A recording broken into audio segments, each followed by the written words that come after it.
الرجيم أعوذ بالله من الشيطان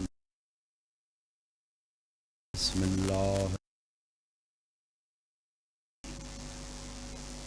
الحمد لله رب العالمين والصلاة والسلام على أشرف الأنبياء حبيب قلوبنا وطبيب نفوسنا أبي القاسم محمد صلى الله وعلى آله الطيبين الطاهرين المعصومين المنتخبين المنتجبين واللعنة الدائمة على أعدائهم أجمعين رب زدني علما رب اشرح لي صدري ويسر لي أمري واحلل عقدة من لساني يفقهوا قولي حسبنا الله ونعم الوكيل نعم المولى ونعم النصير أما بعد فقد قال الله سبحانه وتعالى في كتابه المجيد بسم الله الرحمن الرحيم قل هو الله أحد الله الصمد لم يلد ولم يولد ولم يكن له كفوا أحد صلوات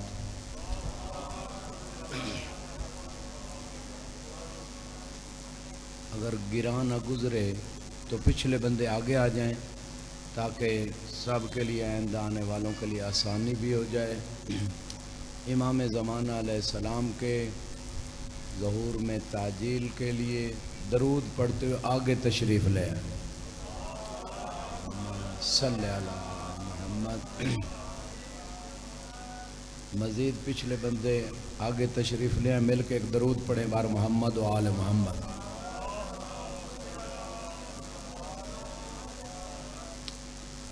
اذان توجہ ہے، بات شروع کریں۔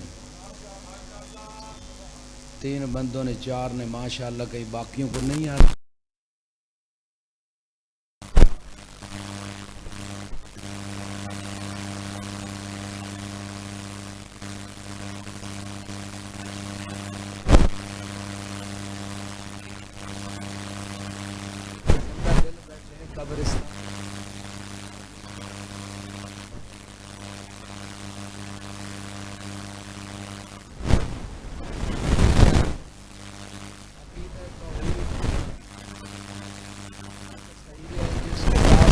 امام موجود ہے۔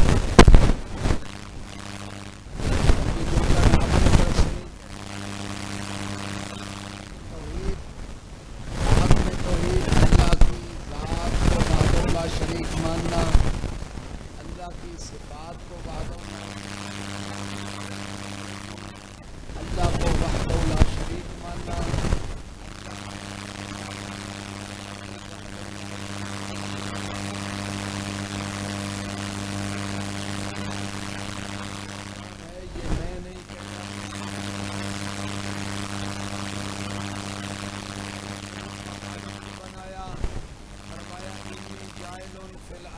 خلیفہ کہ زمین میں خلیفہ میں خود بنانے والا ہوں۔ اس کا مطلب یہ ہے کہ خلیفہ بنانا اللہ کا کام، کسی نبی نے اپنا خلیفہ خود بھی نہیں بنایا۔ جب جناب موسیٰ علیہ السلام ہارون کو اپنا خلیفہ نومینیٹ کرنے لگے تو اللہ سے دعا کی، رب زدنی علما رب اشرح لی صدری ویسر لی امری واحلل عقدۃ من لسانی یفقهوا قولی واجعل لی وزیرا من اہلی ہارون اخی۔ اے پروردگار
توجہ ہے نا؟ سارا دن لوگ بیٹھکوں میں گھروں میں بیٹھ کے ان کی زبان چپ ہی نہیں ہوتی ہے یا نہیں، یا فونوں پہ، لیکن جب علی کا ذکر آ جائے زبان پہ ایسے تالے لگ جاتے ہیں۔ یہ زبان ملی ہی لسان اللہ کے صدقے میں ہے۔ جو زبان علی کے لیے یہاں نہیں بولتی، قبر میں حشر میں ہر جگہ علی بھی چپ رہیں گے۔ یہاں لوگ کچھ بڑے جناب چودھری بن کے بیٹھ جاتے ہیں، مل کے نعرہ حیدری، دونوں ہاتھ بلند کر کے نعرہ حیدری، اور بیعت غدیر کو یاد رکھو، بیعت غدیر کو یاد رکھو۔ تو میں عرض کر رہا تھا عقیدہ توحید اس کا صحیح ہے جس کے پاس 12 امام ہیں، کیونکہ نائب بنانا، خلیفہ بنانا، نمائندہ بنانا، علیکم السلام، یہ اللہ کا کام ہے۔ اور بندے کہیں نہیں تیرے بنائے ہوئے کو نہیں مانیں گے، ہم خود بنائیں گے، یہ خدا کی توحید در افعال میں شرک ہے۔ کسی مولوی سے جا کے پوچھیں، کسی فرقے کے مولوی، کہ کام خدا کا ہے، بندہ کہے نہیں تیرے فعل کو نہیں مانوں گا، میں خود بناؤں گا، میں خود کروں گا، یہ شرک ہے۔ اور قرآن میں ہے ان اللہ لا یغفر ان یشرک بہ ویغفر ما دون ذلک لمن یشاء، خدا شرک کو معاف نہیں کرے گا اس کے لیے اس کے علاوہ جو گناہ چاہے گا بخش دے گا۔ معصوم فرماتے ہیں، یہ ظاہر قرآن تھا، ایک اس کا باطن قرآن ہے۔ معصوم فرماتے ہیں خدا علی کی ولایت والے، یعنی کوئی علی کی ولایت کا منکر ہو کے کسی اور کو امام بنا لے، خدا اس شرک کو معاف نہیں کرے گا، اس کے علاوہ جس کے لیے چاہے گا بخش دے گا۔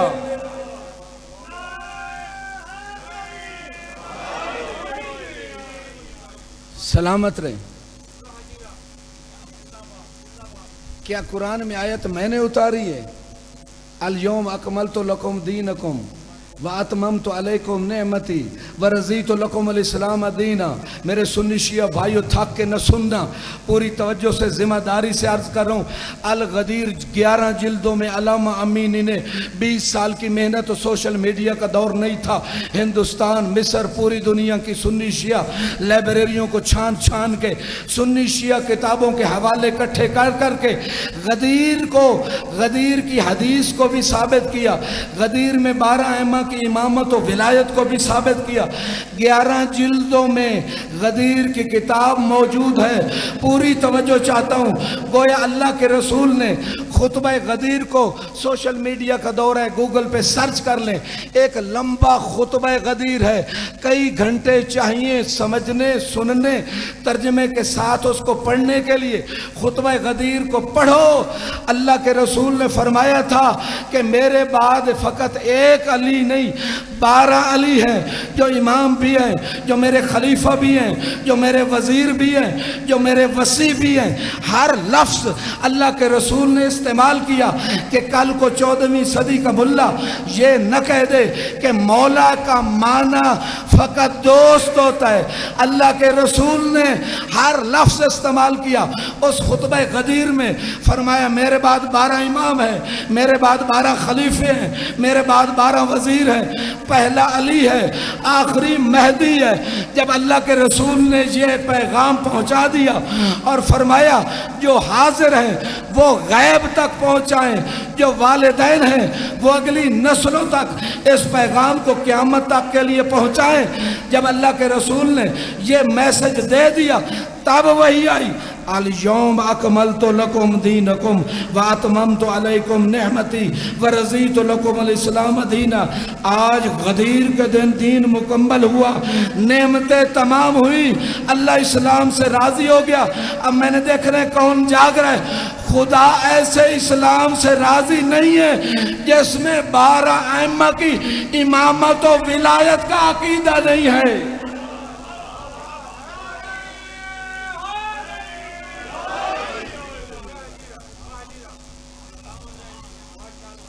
میں تو سمجھتا ہوں کہ ملتان والے انصاف والے ہیں۔ مجھے اتنا بتائیں، میں تو رات 1 بجے سوتا ہوں اور سارا دن میں ریسٹ نہیں کرتا۔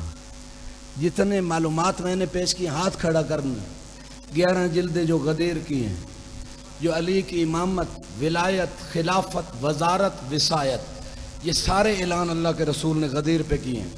کسی بندے نے کسی کتاب میں یا کسی مولوی یا خطیب کی تقریر میں یہ باتیں پہلے سنی ہیں تو ہاتھ کھڑا کریں۔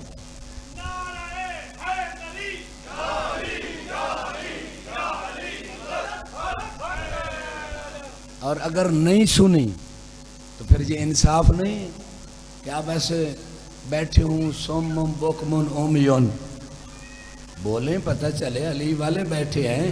اللہ قرآن میں کہہ رہے اللہ ایسے اسلام سے راضی نہیں ہے جیسے اسلام میں 12 امام نہیں ہے، فقط اس اسلام سے راضی ہے جس میں اللہ کو وحدہ لا شریک مانا جاتا ہے، آخری نبی کو نبی مانا جاتا ہے، 12 ائمہ کو امام مانا جاتا ہے۔ میں الفاظ بدل کے کہہ دوں، اس بندے کا عقیدہ توحید در افعال ویڈیو ریکارڈ ہو رہی ہے، دنیا کے کسی مولوی کے پاس جا کے پیش کر دینا۔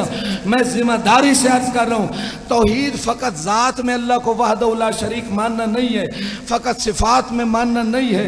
عقیدہ توحید تب ٹھیک ہوگا کہ اللہ کو صفات میں بھی وحدہ لا شریک مانا جائے، اللہ کو ذات میں بھی وحدہ لا شریک مانا جائے، اللہ کے افعال میں بھی اللہ کو وحدہ لا شریک مانا جائے، اور تب بندہ اس کا عقیدہ توحید اس وقت صحیح ہوتا ہے جب اللہ کے بنائے ہوئے 12 اماموں کو انسان مولا اور امام بنا لیتا ہے۔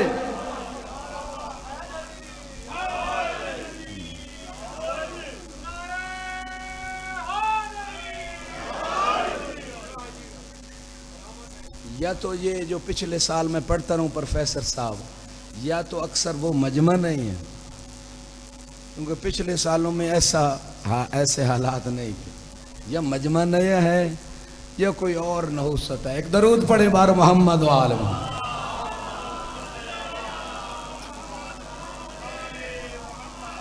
درود تو مل کے پڑھ لیں۔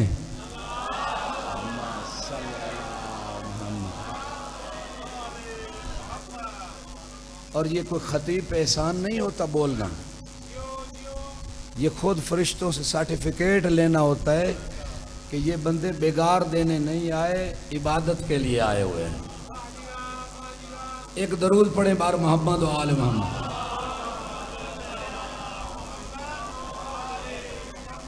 اور مجلس کی قبولیت کا دخل ان چیزوں سے نہیں ہے۔ مجلس قبول ہوتی ہے کہ سامعین خلوص نیت سے سنیں، بانی کی نیت خالص ہو، خطیب قرآن اور اہل بیت کے فرمان کے مطابق خالص نیت سے مجلس پڑھے۔ قبولیت کا معیار فقط یہی ہے، تقوی، اخلاص۔ درود پڑھے بار محمد و آل۔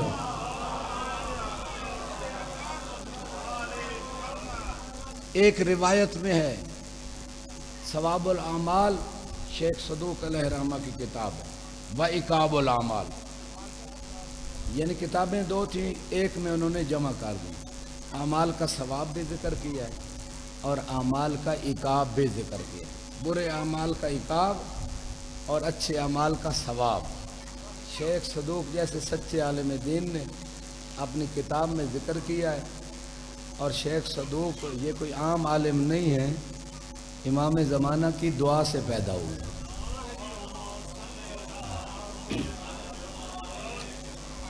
اور ان کے والد نے نائب خاص کے ذریعے امام کو لکھا کہ امام سے میری گزارش پیش کریں کہ میرے پاس اولاد نہیں، دعا کریں۔ امام نے فرمایا 1 نہیں 2 بیٹے ملیں گے۔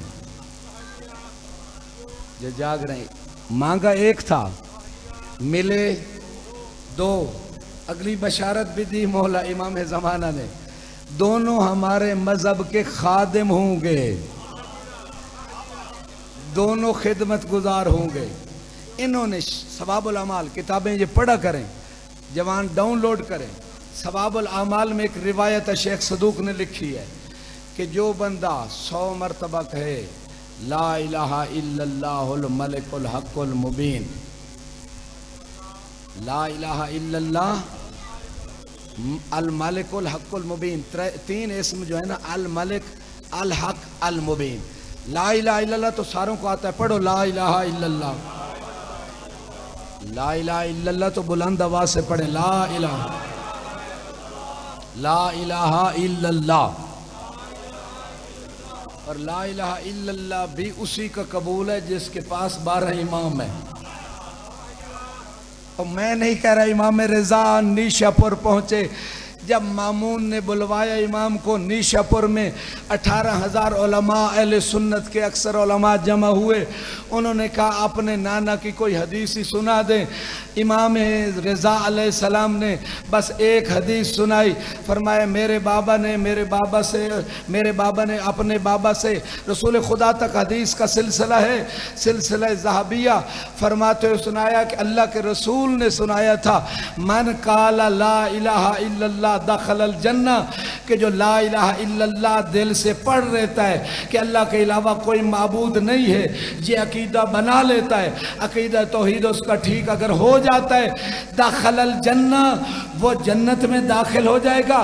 پھر تھوڑا آگے بڑھے، پھر فرمایا ولیکن بشرطہا و شروطہا، اس لا الہ الا اللہ کی کوئی شرطیں ہیں، وَأَنَا مِن شُرُوطِهَا، میری امامت و ولایت کا عقیدہ لا الہ الا اللہ قبول ہونے کی شرط ہے۔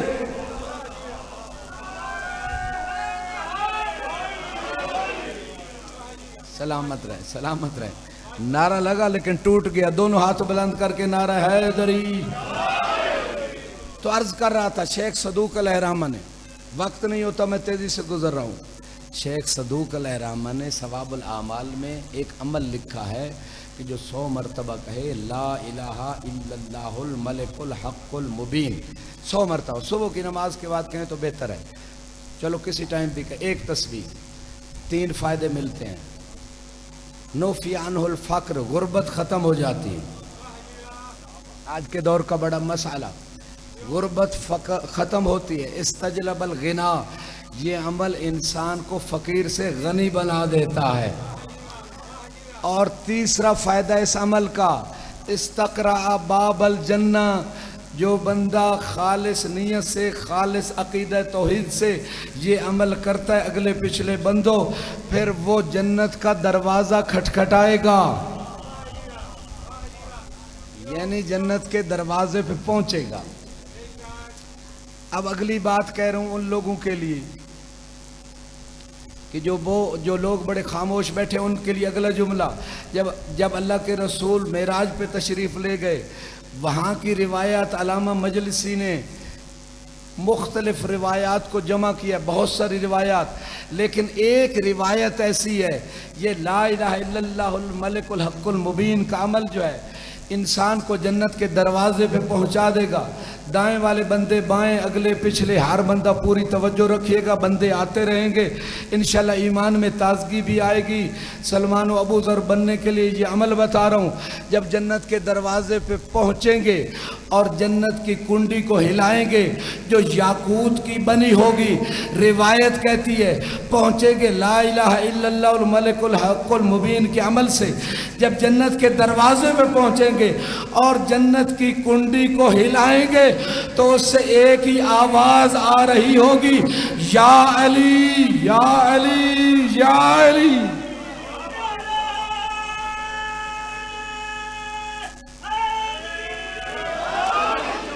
جنہوں نے ڈھیلا نعرہ لگایا ان کے لیے اگلا جملہ، بہار الانوار میں بہت ساری روایتیں ہیں، جب اللہ کے رسول معراج پہ گئے تو جنت کی سیر کی، جنت کے دروازوں کو دیکھا، جنت کے محلات کو دیکھا، نہروں کو دیکھا، پھلوں کو دیکھا، حوروں کو دیکھا، ہر چیز کو دیکھا۔ اے دنیا کے تمام مسلمانوں، جنت کے لالچ میں روزے رکھ رہے ہو، حجیں کر رہے ہو، نمازیں پڑھ رہے ہو، گھبرا تو نہیں گئے؟ یہ سارے اعمال جو انجام دے رہے ہو پہلے یہ تو پتہ کرو جنت کس کی ملکیت ہے۔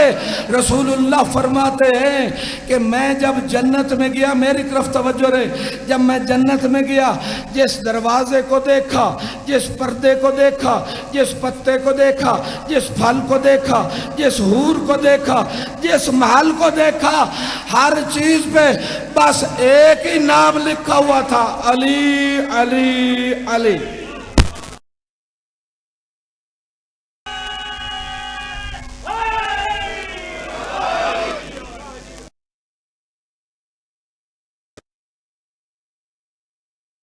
جو علی کی ملکیت ہے اسے چاہیے کہ غدیر کی بیعت کو تازہ کرے،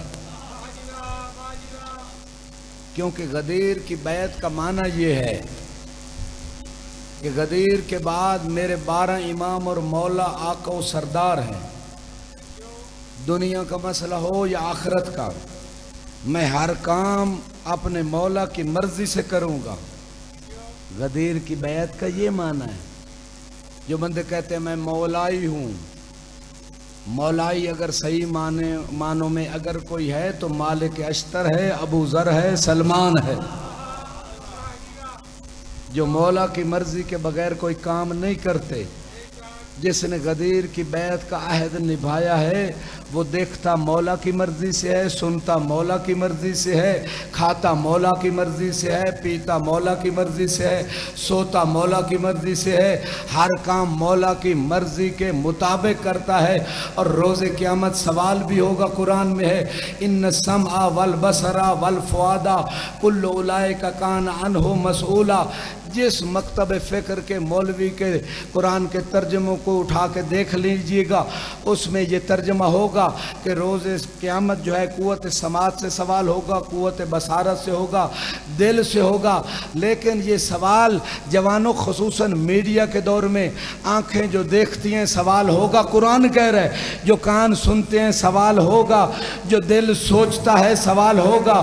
یہ ظاہر قرآن ہے اور اس کا ایک باطن قرآن ہے، اور وہ یہ ہے کان عنہ مسئولا کل اولئک کان عنہ کی ضمیر ہے، مفرد مذکر کی ضمیر جو کسی ایک مرد کے لیے آتی ہے۔ اللہ قرآن میں کہہ رہے کسی ایک مرد کے بارے میں قرآن میں سوال ہوگا۔ اب مجمع اگر جاگ رہا ہے، میں پوچھتا ہوں وہ مرد کون سا ہے، تلاش کرنے میں زیادہ دقت نہیں ہوگی۔ آئیے 39 دن خیبر کے گزار کے رسول اللہ سے پوچھتے ہیں کہ وہ مرد ہے کون سا۔ جب 39 دن خیبر فتح نہ ہو سکا، پھر فرمایا کل علم مرد کو دوں گا۔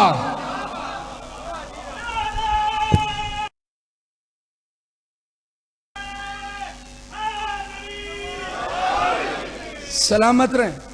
انصاری صاحب، آپ نے اپنے بیٹے کو علی کی محبت پہ کوئی ایسا پرورش کیا ہے کہ بڑے جذبے سے علی کا نام لیتے ہیں، کاش سارے ایسے ہو جائیں۔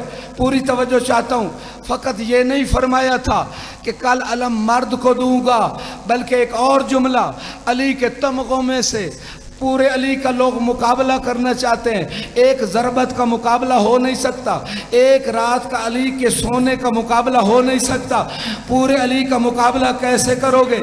خیبر پہ ایک اور ایسا تمغہ علی کو اللہ اور اس کے رسول نے دیا جو کائنات میں کسی کو نصیب نہیں ہوا، اور وہ تمغہ کیا تھا؟ دوہری محبت کا سرٹیفکیٹ۔ لوگ دعویٰ کرتے ہیں کہ ہم عاشق رسول ہیں، ہم اللہ سے محبت رکھتے ہیں، یہ فقط دعویٰ ہے، لیکن دو طرفہ محبت کا سرٹیفکیٹ اگر کسی کو خیبر پہ سارے مسلمانوں کے سامنے ملا ہے تو فقط علی ابن ابی طالب کو ملا ہے۔ فرمایا یحب اللہ ورسولہ یحبہ اللہ ورسولہ۔ اے 39 دن خیبر فتح نہ کر، خیبر وہ فتح کرے گا جو اللہ اور رسول سے محبت رکھتا ہوگا اور اللہ اور رسول اس سے محبت رکھتے ہوں۔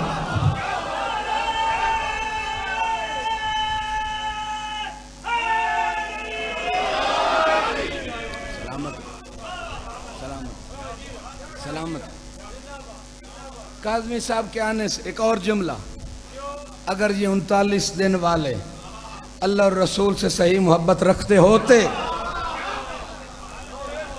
اور اللہ اور رسول ان سے محبت رکھتا ہوتا تو خیبر 39 دن لیٹ نہ ہوتا. اور یہی بات امت کو اللہ کے رسول سمجھانا چاہتے تھے.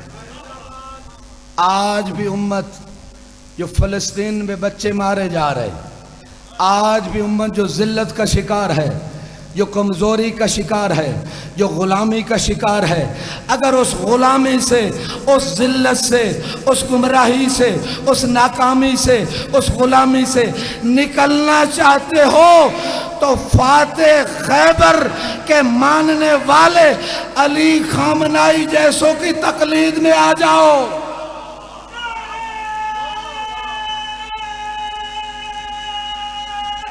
ہیلری سلامت رہیں، سلامت رہیں. خدا ان ہاتھوں اور زبانوں کو سلامت رکھے اور کبھی علی کے علاوہ کسی کا محتاج نہ کرے. دنیا میں بھی ہم علی کا صدقہ کھا رہے ہیں، آخرت میں بھی جنت علی کے صدقے میں ملے گی، کیونکہ علی جنت اور جہنم تقسیم کرنے والے ہیں. جنت کے سردار علی کے بیٹے ہیں، جنت کی عورتوں کی سردار علی کی زوجہ ہیں. جنت جانے کی خواہش اور دشمنی علی سے، یہ ایک دیوانے کا خواب ہے جو وہ دیکھ رہا ہے. آنکھ اس وقت کھلے گی جب روز قیامت دیکھے گا کہ علی والوں کے چہروں سے نور نکل رہا ہے. پوری توجہ، قرآن کیا ہے؟ آخری جملہ عرض کر رہا ہوں کہ علی والوں کے چہروں سے روز قیامت نور نکل رہا ہوگا. اس لیے مولا علی کا ایک لقب ہے، السلام علیکہ یا قائد الغر المحجلین. سلام اس ہستی پہ جو روشن پیشانی، نورانی پیشانی والوں کے قائد و رہبر ہیں. یہ تو حدیث میں ہے، قرآن میں یسعی نورہم بین ایدیہم، کہ مومنوں کا نور ان کے آگے آگے چل رہا ہوگا. تو منافق اس وقت کہیں گے کہ اے مومنوں تھوڑا سا نور ہمیں بھی دے دو، ادھر تو لوڈ شیڈنگ ہے، تھوڑا سا نور دے دو. اس وقت علی والے کہیں گے جاؤ پہلے دنیا میں علی کی ولایت کا اقرار کرو، پھر یہ نور ملے گا.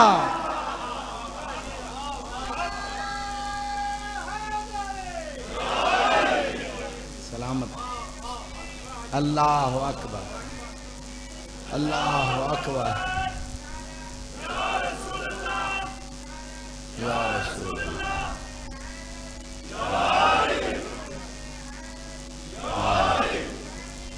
زندہ باد،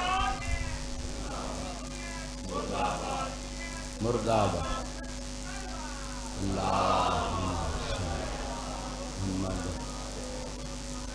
کل وقت پہ آنا تاکہ زیادہ خدمت ہو سکے. قاضمی صاحب جو مجلس کا یہاں نماز کا اہتمام کرتے ہیں، یہ ظاہر مسجد ہے اور یہاں کے نماز جماعت پڑھیں. 10 بندے اگر جماعت میں شامل ہو جائیں تو روایت میں اس کا ثواب اللہ کے علاوہ جانتا ہی کوئی نہیں. اور آپ اس علی کو امام مانتے ہو، نماز ہو پھر مجلس شروع ہو جائے گی. اس علی کو امام مانتے ہو جو فرماتے ہیں الجلوس فی المسجد احب الی من الجلوس فی الجنہ. جو پہنچ گئے میں انہیں سلام کرتا ہوں، جو نہیں پہنچے ان کو پہنچاؤں گا. مولا علی فرماتے ہیں علی جیسی ہستی جو جنت کے مالک، جو جنت تقسیم کرنے والے، جنت جن کے گھر کی کنیز، جن کی ملکیت ہے جنت، وہ علی کہہ رہے ہیں علی والو علی کی سیرت کو دیکھو. وہ علی کہہ رہے ہیں کہ مسجد میں علی کو جنت میں بیٹھنے سے مسجد میں بیٹھنا علی کو زیادہ محبوب اور پسند ہے. کیوں؟ الجلوس فی الجنہ فی رضا نفسی، والجلوس فی المسجد فی رضا ربی، کیونکہ جنت میں بیٹھنا میری مرضی ہے اور مسجد میں بیٹھنا میرے رب کی مرضی ہے۔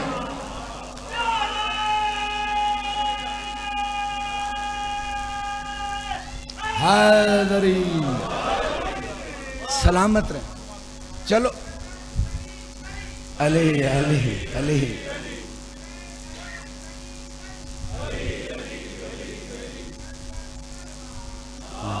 اللہم صلی۔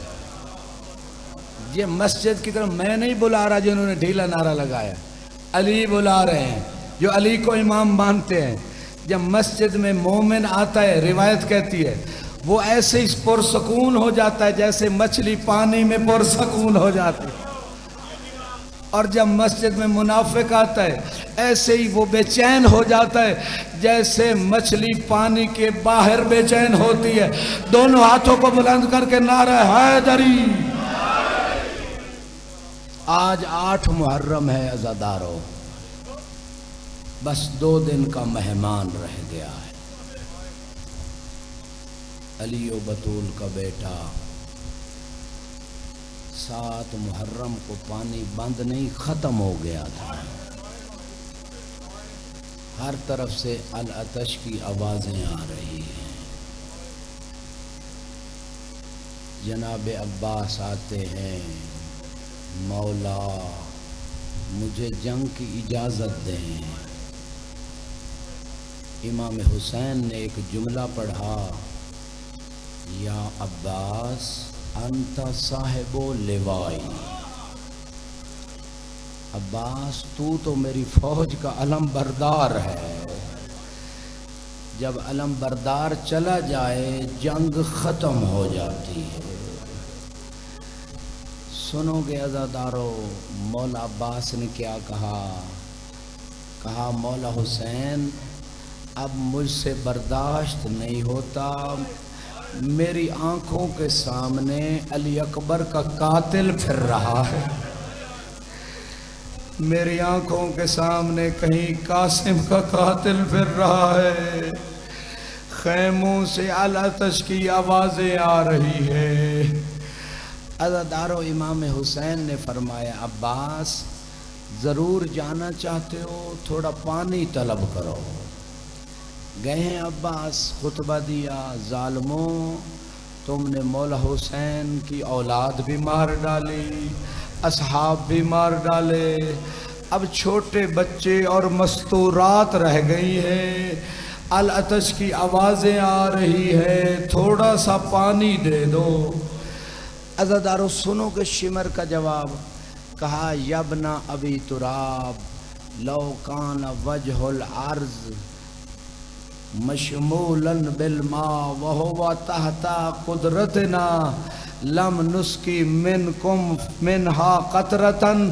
اے ابو تراب کے بیٹے، اگر پوری زمین پہ بھی پانی ہو اور ہمارے قبضے میں ہو تمہیں ایک قطرہ نہیں دیں گے۔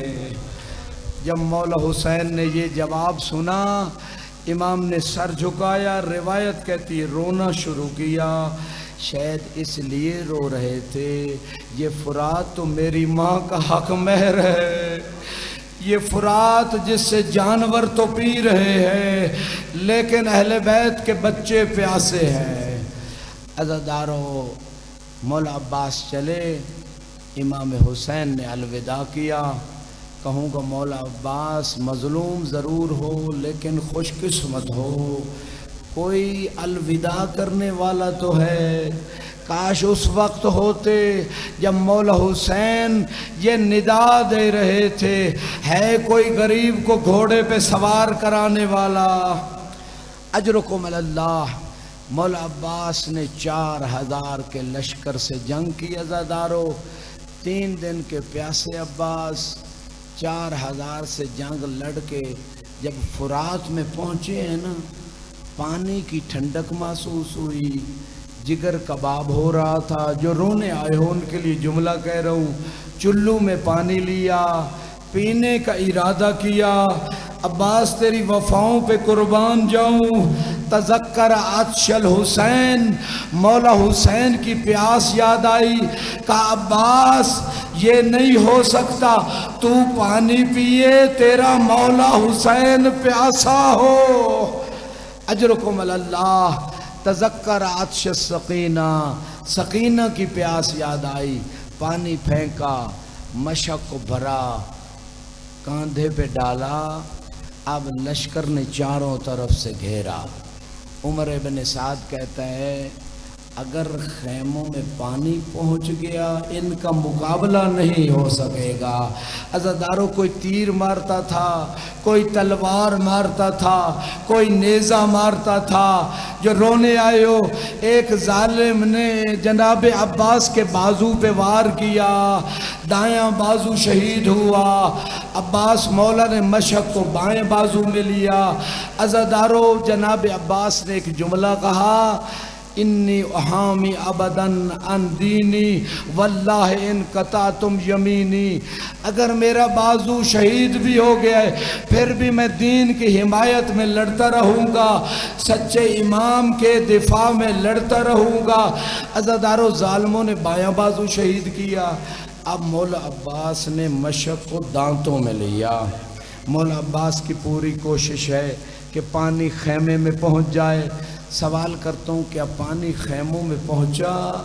ظالم نے ایک تیر مارا، مشک کا سارا پانی بہہ گیا۔ جو سوچ رہے ہیں عباس کی آس ٹوٹ گئی، اتنے میں ظالم نے سر پہ ایک گرز مارا، مولا عباس سنبھل نہ سکے، آخری سلام کیا، بھیا میرا آخری سلام۔ عزادارو عباس مولا کی ایک ایسی منفرد مصیبت ہے جو کسی اور شہید پہ نہیں آئی۔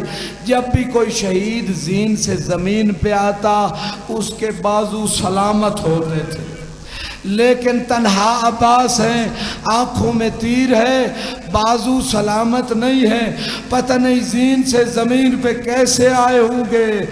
عزادارو مولا حسین کو جب پتہ چلا کہ عباس زین سے زمین پہ آ گئے، مولا حسین نے ایک جملہ کہا، الان انکسر ظہری، عباس تو زین سے زمین پہ نہیں آیا، میری کمر کا زور ٹوٹ چکا ہے، میری کمر کا زور ٹوٹ گیا، وقلت حیلتی، عباس میری جنگ اب ختم ہو چکی ہے۔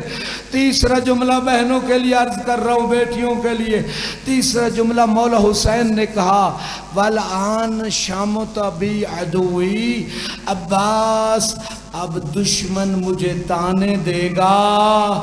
اسی عباس کے سہارے زینب، اجرکم اللہ، اجرکم اللہ، اسی عباس کے سہارے بہن کو مدینے سے لے کے آیا تھا۔ عزادارو امام حسین فرما رہے عباس میری جنگ ختم ہو گئی۔ پہنچے مولا عباس کے پاس، آنکھوں سے تیر نکالے، ریت نکالی، خون نکالا۔ عباس مولا کے سر کو اٹھا کے اپنی گود میں رکھا ہے۔ مولا حسین نے جو رونے آئے ہو، مولا عباس نے اپنا سر اٹھا کے زمین کربلا پہ رکھ دیا۔ پھر مولا حسین نے دوبارہ ان کا سر اپنی گود میں رکھا۔ جب 3 مرتبہ ایسا ہوا کہ مولا عباس اپنا سر زمین کربلا پہ رکھ دیتے، وفائیں عباس پہ قربان ہیں۔ کوئی ام البنین کی ایسی تربیت تھی کہ آخری وقت تک مولا عباس وفا کے علم بردار بن گئے۔ مولا عباس سے حسین مولا نے پوچھا، عباس تو اپنا سر میری گود میں رہنے کیوں نہیں دیتا؟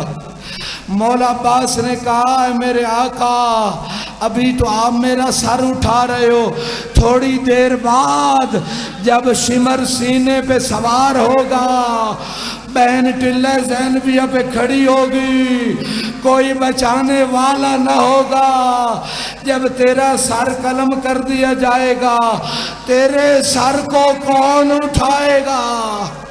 اجرکم اللہ، اجرکم اللہ۔ بس آخری جملے سن لیجئے گا۔ عزادارو مولا عباس نے 2 وصیتیں کی، کہا بھیا حسین، مولا حسین میرے لاشے کو کیوں عباس؟ کہا مولا 2 وجہ سے، ایک تو آپ لاشیں اٹھا اٹھا کے تھک چکے ہیں، بوڑھے بھائی سے جوان بھائی کا لاشا اٹھایا نہ جائے گا۔ دوسرا مجھے سکینہ سے شرم آتی ہے، میں وعدہ کر کے آیا تھا کہ پانی لے کے آؤں گا، اب جب میں پانی کے بغیر جاؤں گا مجھے شرم آئے گی۔ عزادارو، مولا عباس نے وصیت کی، مولا حسین نے ٹوٹا ہوا علم اٹھایا، خالی مشک اٹھائی، جو ابھی تک نہیں رویا اس کے لیے جملے عرض کر رہا ہوں۔ سکینہ بچوں سے وعدہ کر چکی تھی، بچوں گھبراؤ نہیں، میرا چچا پانی لا رہا ہے، پانی آ جائے گا تمہیں دوں گی۔ عزادارو، جب سکینہ نے دیکھا کہ بابا ٹوٹا ہوا علم خالی مشک لے کے آ رہے ہیں، اب جناب سکینہ نے یہ سوال نہیں کیا کہ بابا پانی کہاں ہے، جو ماتم کو عبادت سمجھتے ہیں۔ جناب سکینہ نے ایک ہی سوال کیا، بابا میرا چچا عباس، اجرکم اللہ، میں پھر کہہ دیتا ہوں، بابا میرا چچا عباس، میرا چچا عباس کہاں ہے، مجھے چچا لا دو، آئندہ پانی کا سوال۔ الا لعنت اللہ علی قوم الظالمین وسیعلم الذین ظلموا۔ پروردگار ان روتی آنکھوں کے صدقے میں ہماری قلیل سے عبادت کو قبول و مقبول فرما، ہمارے صغیرہ کبیرہ گناہوں سے درگزر فرما۔